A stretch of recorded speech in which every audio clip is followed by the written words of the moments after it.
Let us now discuss some commonly used functions and operations applicable to all types of the sequence. The first is iteration over a sequence. Items of a sequence can be iterated upon by making use of for looping constructs. Let's try to understand this even more. If you have a sequence, the basic syntax of going inside the sequence, or better to say iterating over the sequence, is this. For item, which can be any loop variable, which is commonly seen as to be variables I, j, k and so on, the in membership operator in the sequence. Inside this, we can do anything inside the for loop. Let's see an example.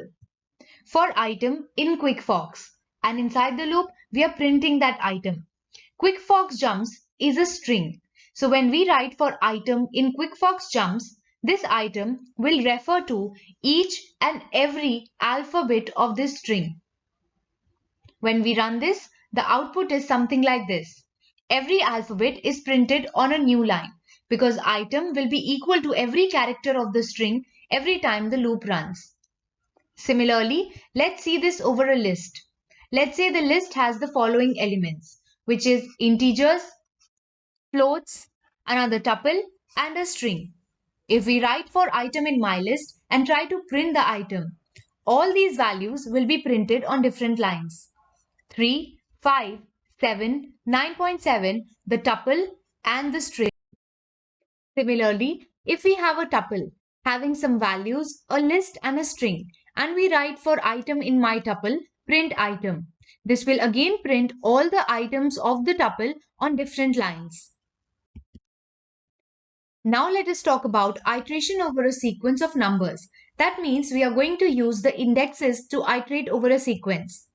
Let's say we have a list having some characters. Over here, every character is also an individual string because it is put inside the apostrophes. If we write for I in range 8, let us first count how many elements are here. We will do this by writing the indexes. So the indexes of these elements will be, that means we have a total of 8 elements. Now let's suppose you have to print all these elements of the list. So we will have to iterate from 0 till 7. For this, we are using the range function where we are giving the value 8. That means by default, the sequence will start with 0 and will go up with the step value of positive 1 up to 7. With this, when we print, we get the output like this. Here we are printing the value of I and my list of I. So I value iterates from 0 up to 7. And every time we print my list of I, that means all the alphabets are printed. Next, we are having a simple empty line. So it is over here. Then we have a for loop where it says for I in range 0, 8 and 2. So the start value is 0, end value is 8 and step value is 2. This range type will generate a sequence of 0, 2, 4 and 6. Plus 2 will go to 8 and since 8 is the end value, we cannot take it. So over here we can say the I value is going from 0, 2, 4 and 6. And similarly, the respective character, that is the string inside the list, is being printed. The third is count of elements. If you have a sequence, you can count the number of times that element appears in the sequence. The time complexity for this method is order of n.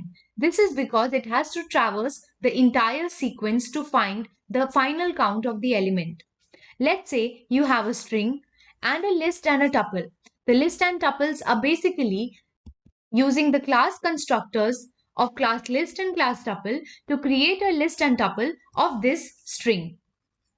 Over these sequences, we are applying the count function.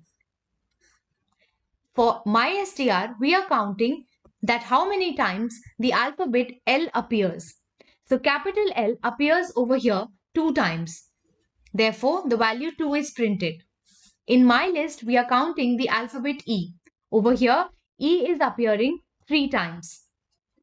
So in the output, 3 is printed.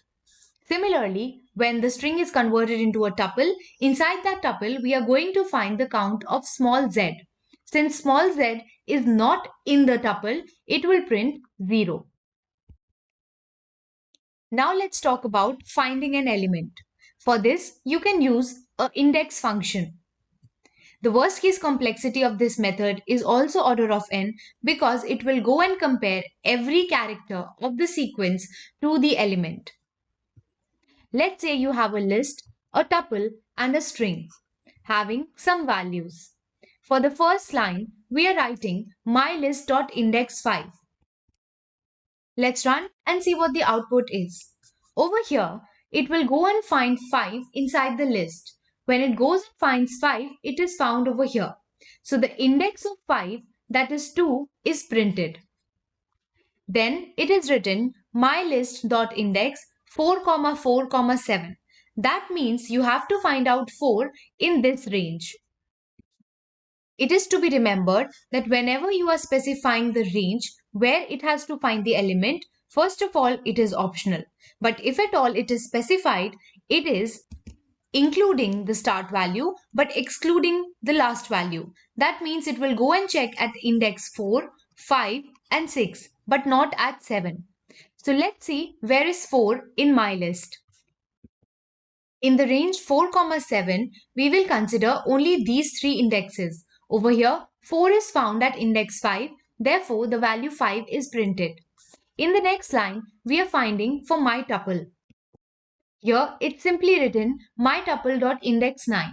So it will go and find out 9. Since 9 is to be found at index 4, 4 is printed. Then it is written mytuple.index 5, 0, 3. That means the range over here is 0, 3, which means that you will compare the values at indexes 0, 1 and 2 only. The element 5 is to be found at index 1. That is why index 1 is printed over here. In the next line, they have written mystring.index the alphabet C. This alphabet is to be found over here, which is nothing but index 3. So index 3 is printed. Then it is written mystring.index. You have to find the character I in the range 0, 3. That means index 0, 1 and 2 only. So over here, I is found at index 2. That is why index 2 is printed over here. In the next line, it is written mylist.index 20.